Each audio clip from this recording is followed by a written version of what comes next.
Welcome to the episode number 1। इस series पे अगर आप फोटोग्राफी जर्नी अपनी स्टार्ट करना चाह रहे हैं, this is the right place. सबसे पहले हम बात करेंगे which are the relevant equipment जिससे आप कंटेंट क्रिएट कर सकते हो। The first one is DSLR and the second one is mirrorless.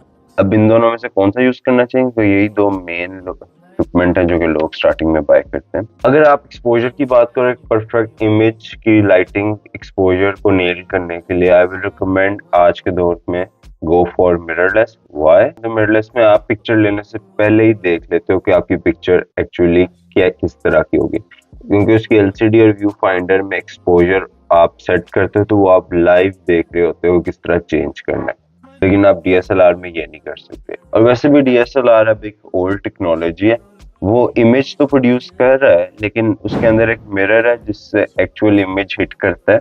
उस मिरर से रिफ्लेक्ट होके आपको एक इन्वर्टेड इमेज मिलती है जो आपके लेंस के थ्रू आप देखते हो व्यू फाइंडर में।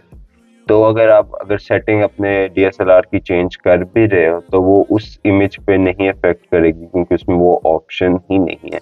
It's like telescope. आप टेलीस्कोप की जो मर्जी सेटिंग चेंज कर दो, इमेज एक्चुअल पे कोई इफेक्ट नहीं आएगा। जब हमने इक्विपमेंट डिसाइड कर लिया है कि हमने कौन सा बाय करना है, अब हम बात करते हैं अपर्चर के बारे में।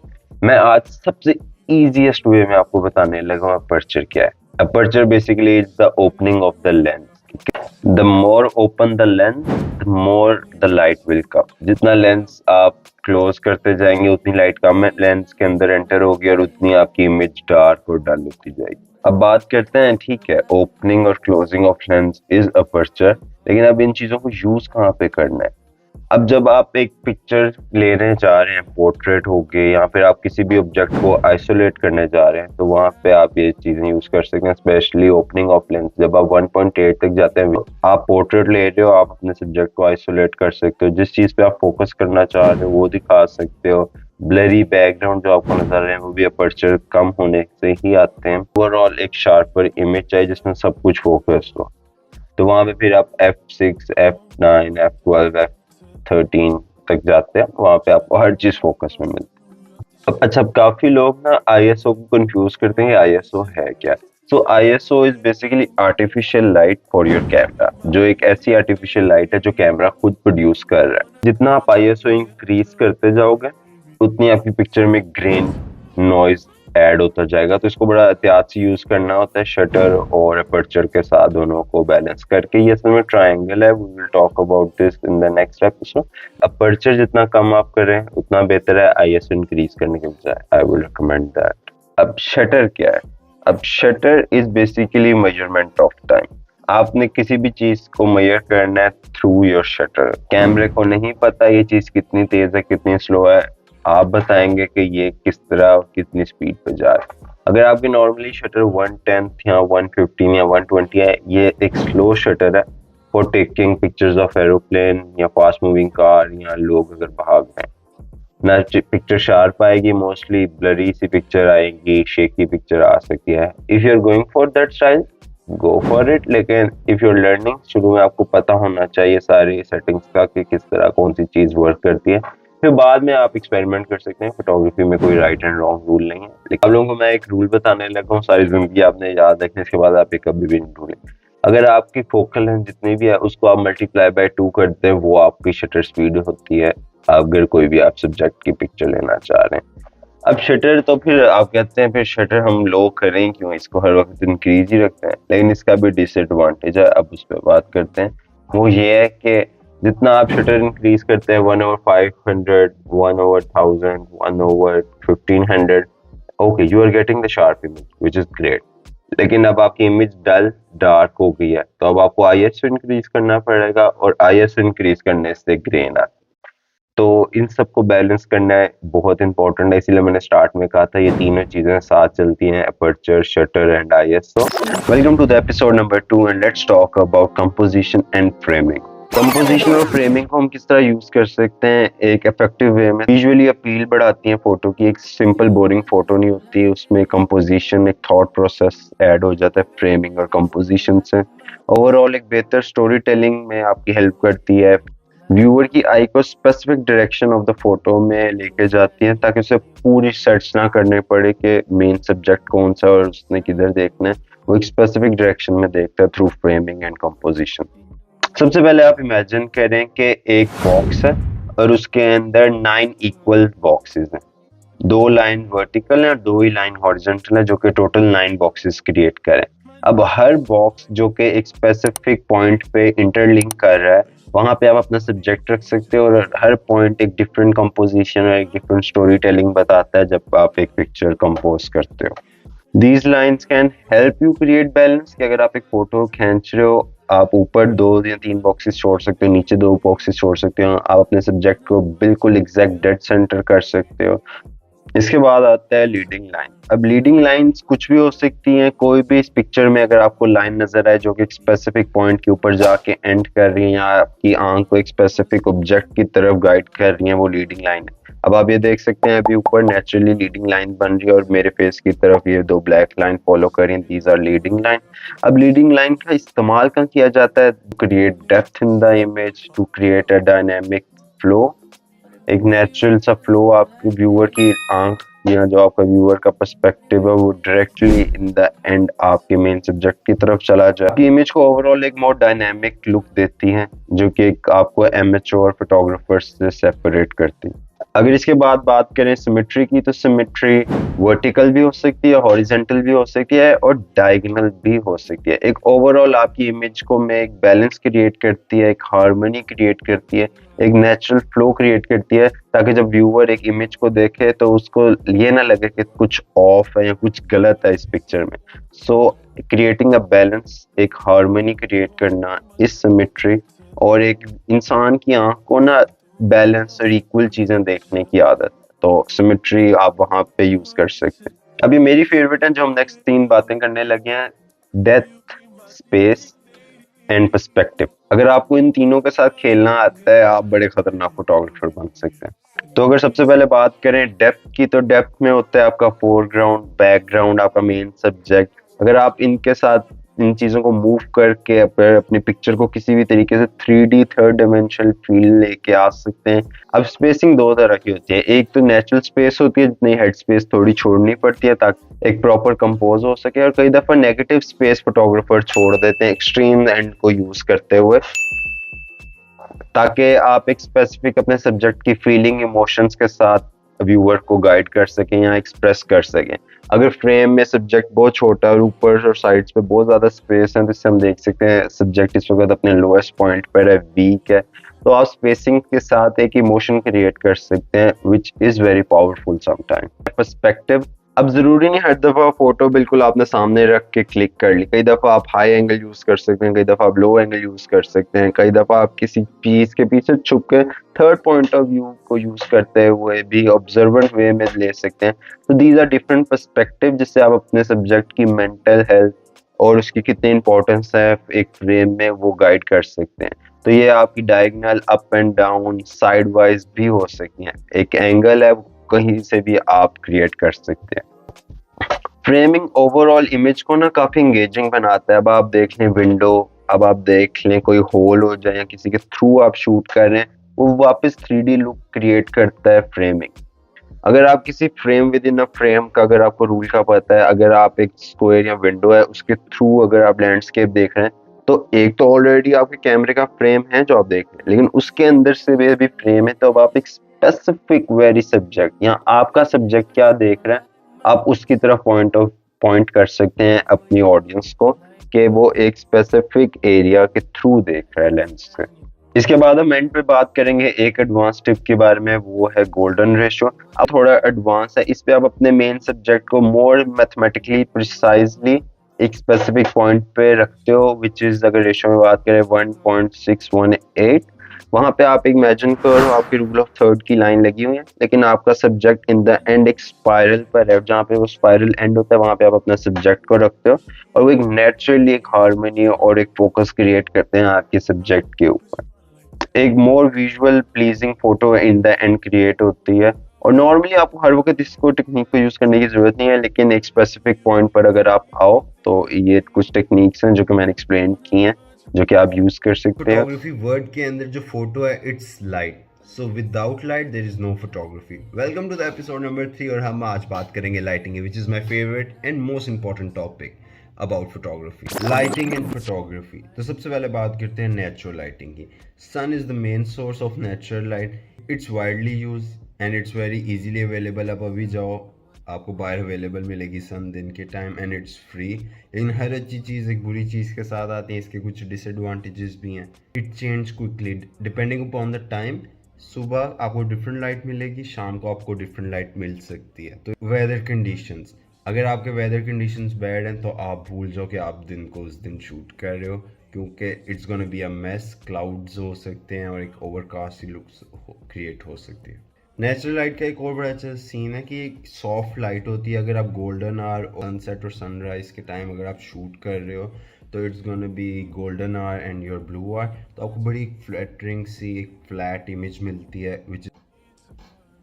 लेकिन इसके साथ कुछ चैलेंजेस भी आते हैं कि मिड डे में आपको शूट करना पड़ सकता है, जो कि आपके सब्जेक्ट के गिर्द एक ब्लैक सर्कल आई के अंडर सब्जेक्ट के एक हैवीली कास्ट कर सकते हैं. It's very unpredictable. कभी भी शेडो हो सकता है, कभी सनलाइट हो सकती है, कभी बारिश हो सकती है. अगर आपको ओवरऑल एक कंसिस्टेंट रिजल्ट चाहिए थ्रू आउट द डे, या आपका शूट मल्टीपल डेज पे चल रहा है, you can go for artificial light. क्यों? क्योंकि हो सकता है एक दिन सनलाइट वैसी नहीं है जिस दिन अगले दिन क्लाउडी है, तो आपका शूट की कंसिस्टेंसी ख़राब हो सकती है. लेकिन आर्टिफिशियल लाइट के साथ इट्स नॉट द केस. आपको हर बार सेम एग्जैक्ट लाइटिंग आप मैनिपुलेट कर सकते हो, which is plus for artificial light.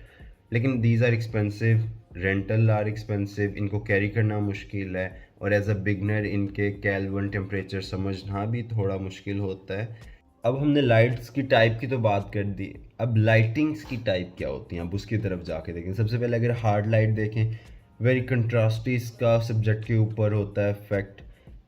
Harsh shadow create करती है. मोस्टली लैम्प अगर आप यूज़ कर रहे हो या टंगस्टन लाइट्स यूज़ कर रहे हो, इसका बहुत, या मिड डे में अगर आप शूट कर रहे हो दोपहर के टाइम, तो आपको एक काफ़ी इफेक्ट इस तरह का क्रिएट कर सकती है कि आपके शेडो और सब्जेक्ट के ऊपर एक हैवी शेडो कास्ट कर रही है. सॉफ्ट लाइट बेसिकली आपके शेडोज़ को मिनिमाइज़ करती है, आपके सब्जेक्ट को एक ब्यूटी और सॉफ्ट लुक क्रिएट करती है, और एक स्मूथ ट्रांजिशन देती है डार्क और कॉन्ट्रास्टी साइड के सब्जेक्ट की दोनों तरफ से, दोनों एक्सट्रीम के बीच में एक स्मूथ ट्रांजिशन क्रिएट करती है. Key light, fill light and rim light. अब सबसे पहले अगर बात करें की लाइट की, ये आपका मेन सोर्स ऑफ लाइट होता है जो आपके सब्जेक्ट को इल्यूमिनेट कर रहा है और लाइट प्रोवाइड कर रहा है.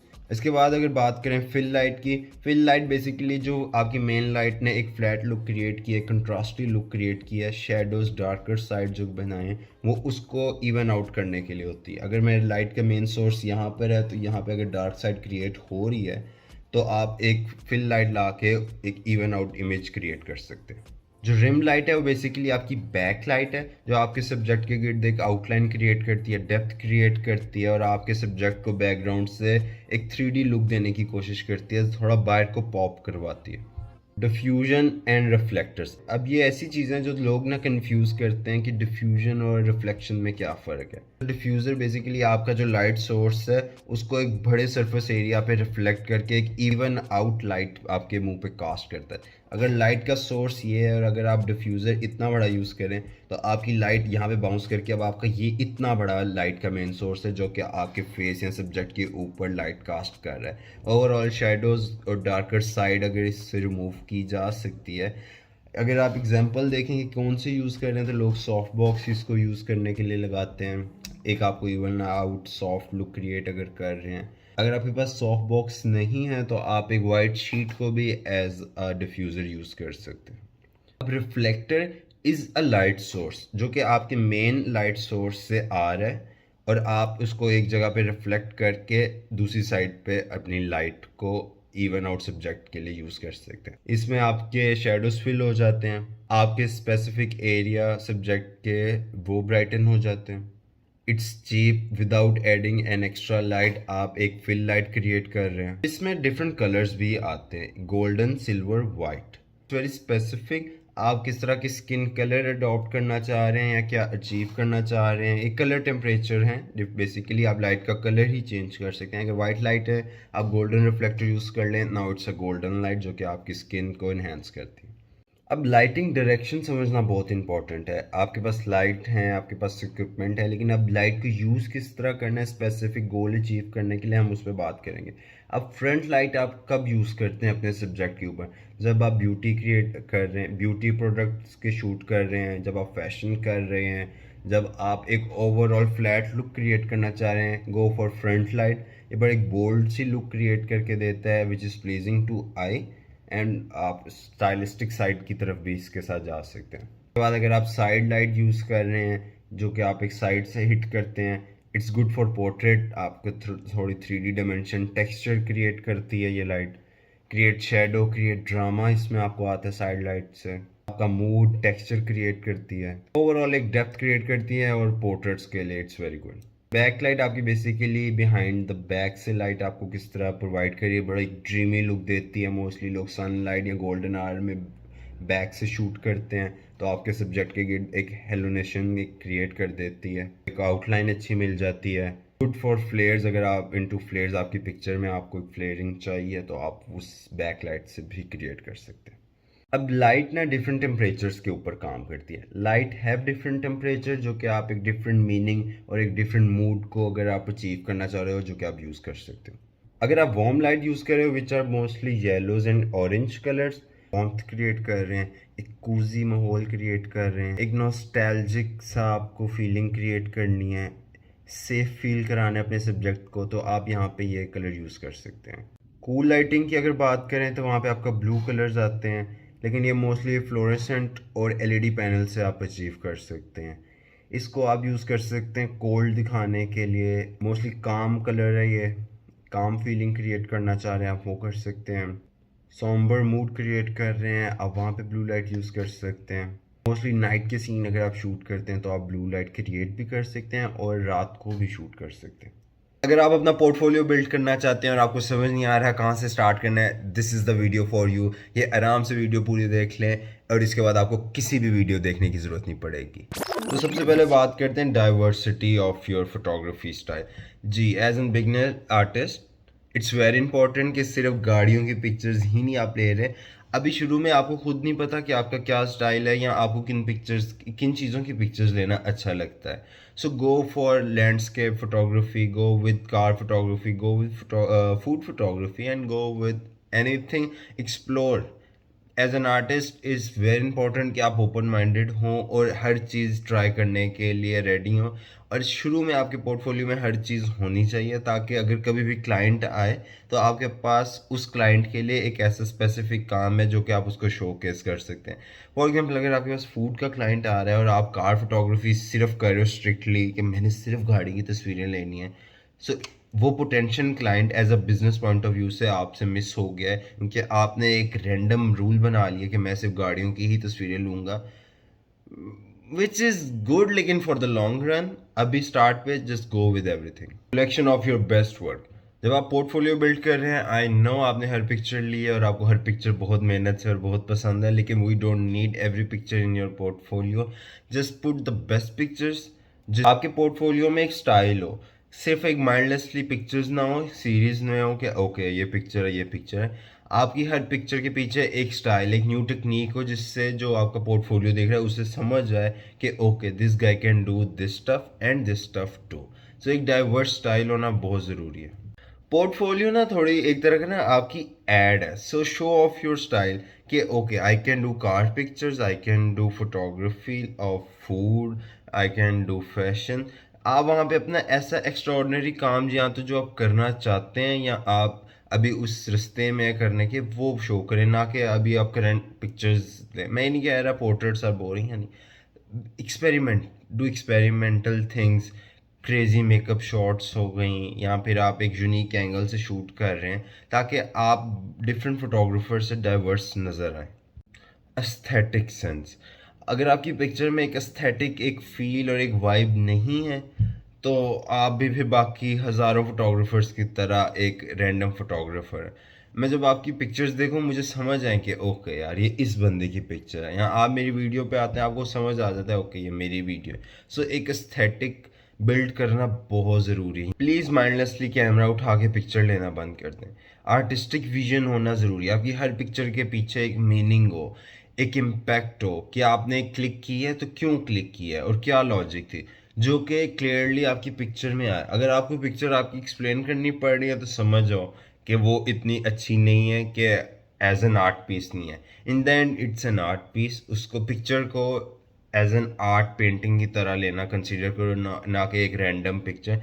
आई नो फोन्स की वजह से टेकिंग पिक्चर्स अब हर कोई ले सकता है जिसके पास ज़रा सा कोई भी फ़ोन हो, but you are an artist और आप इससे लिविंग क्रिएट करना चाहते हैं, so you have to create master pieces जो एक्चुअली इम्पैक्ट क्रिएट कर रहे हैं। अब बात करते हैं कि एक्चुअली पोर्टफोलियो में इंक्लूड क्या करना है। ये तो एक जनरल बातें थी ना पहले। बी वर्सटाइल, कि मैं आपको अभी मैं वही कह रहा हूँ, वर्सटाइल होना बहुत ज़रूरी है। आजकल बहुत कंपटीशन आ गया है। यूनिक पर्सपेक्टिव से अगर आप किस तरह अपनी इंफॉर्मेशन थ्रू पिक्चर्स कन्वे कर सकते हैं in the shortest way, that's best.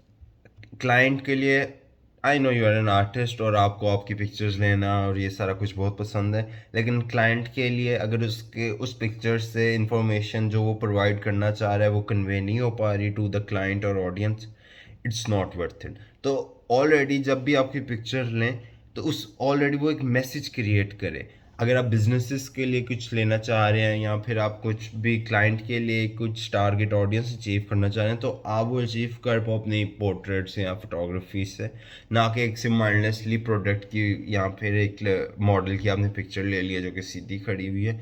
Quantity over quality वाली बात है यहाँ पे भी। आपकी हर इमेज स्टैंड आउट करनी चाहिए आपके पोर्टफोलियो में कि एज ए क्लाइंट मुझे हायर आपको करना है, तो मैं best of the best pictures ही सिर्फ अंदर रखूँगा कि मुझे मेरा दिल करके मैं आपको हायर करूँ कि इस तरह का काम मुझे अपने ब्रांड के लिए चाहिए। तो ये एक ही तरीके से अचीव हो सकता है सिर्फ, वो है अब नैरेटिव स्टाइल फोटोग्राफी की तरफ जाए कि हर पिक्चर में बहुत डीप मीनिंग स्टोरी हो, कि मैं इमोशन क्रिएट करे आपकी मेरी एक हर image.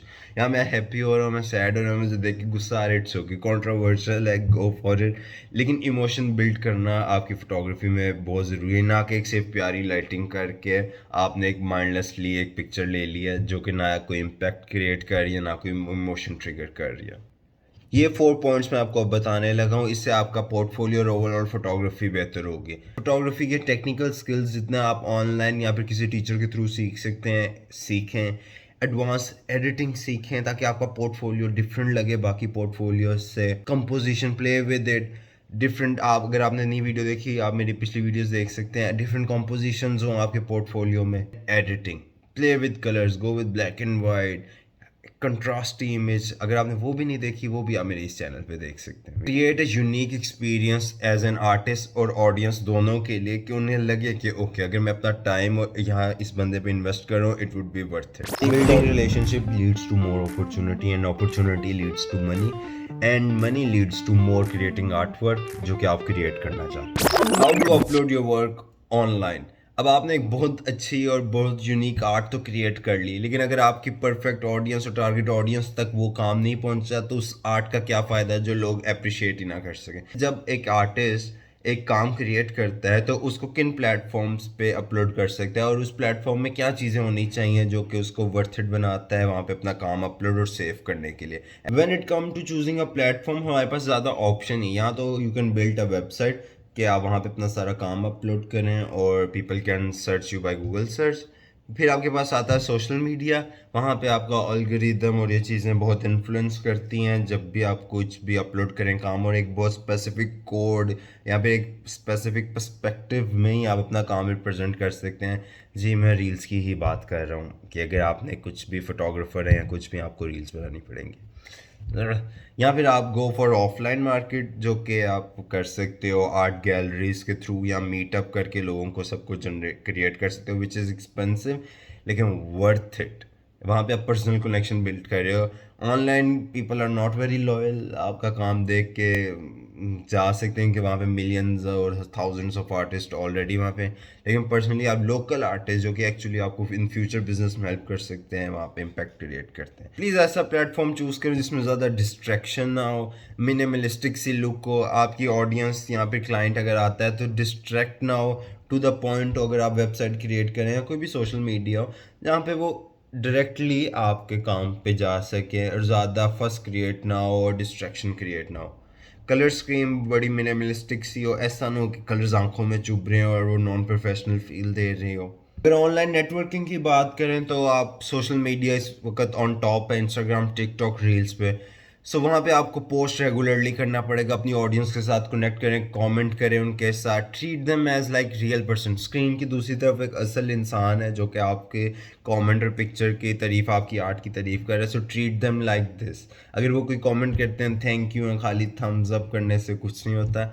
Interact with in, get to know them, follow them, एक कम्युनिटी बिल्ड करें। और अगर आप एक बेहतर फोटोग्राफर बनना चाहते हैं, जॉइन वर्कशॉप्स, डिफरेंट वर्कशॉप्स पे जाएं। आप गूगल पे सर्च कर सकते हैं इस वक्त लोकली कौन सी वर्कशॉप्स कहाँ पे कंडक्ट हो रही हैं फोटोग्राफी रिलेटेड, फिल्म रिलेटेड।